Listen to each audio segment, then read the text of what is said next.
Hey YouTube, this is the second video in my series. Today I'm going to be talking about the relatively new game Intrigue in Westeros. I was quite lucky and got the chance to play this a little bit before it came out on sale. I was at an event and Forbidden Planet, which is a brilliant store, I'm assuming you all know it. I'll put a link to it in the description. Had a stall and I got the chance to have a few goes at it. This is my review of it and I hope you find it informative.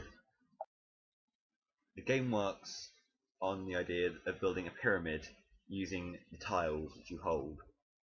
As you can see in the picture, the tiles feature characters from the Game of Thrones series and are organised into houses. They use the House Stark, House Lannister, House Baratheon and House Targaryen. You build up a pyramid of these tiles.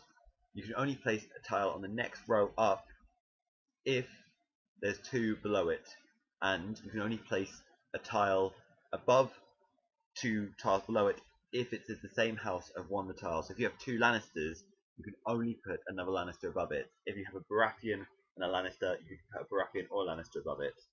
There's a limit to how many tiles can be in the bottom row, which of course limits the number that can be in the next row, seeing as they have to be supported by two cards beneath them. You want to be the first person to get rid of their tiles. It gets very tactical because you can end up blocking people off. For example, if all the Lannisters at the bottom row are then blocked off for some reason, you can now lay no more Lannisters. You can either just play once to see who gets rid of all their cards first, or you can keep playing, in which case how many cards you have when the game ends, or whether you've got rid of all your cards, affects your overall points. It's a very simple idea, but it actually can involve a lot of strategy, and when I played it, it was good fun. It's for 2 to 6 players. I think it works better with 3 to 4, but that's just my opinion. One thing I'll say though, I think for what they're asking for it, it's actually quite expensive. It's a good game, but you could quite easily make this at home. Also, and if you really want to get picky, the fact they use House Targaryen, only one person there is a member of House Targaryen. The rest of them are just allies. But really, I don't think it matters much, and it's the same with the others.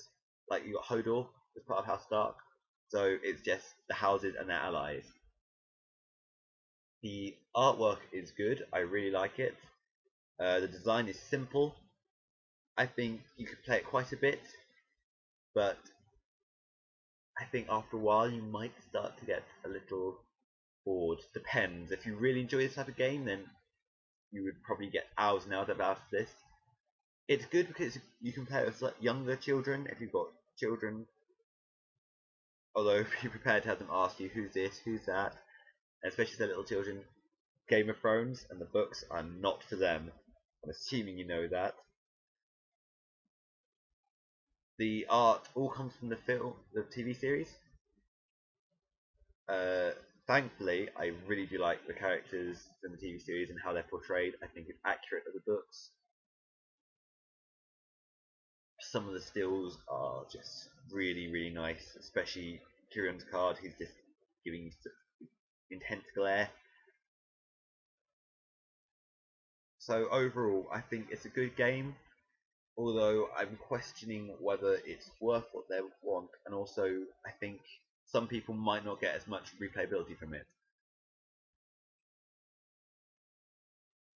But overall, it was fun. It encouraged tactical thinking without being too complicated. Very quickly picked up. I was playing with my little brother, and he's never played Game of Thrones, doesn't know who they are, and he still understood. So if you've not played Game of Thrones, don't worry. You could easily play this game with just bits of coloured paper. It would still make sense. So that was my review of Intrigue in Westeros, the new Game of Thrones game.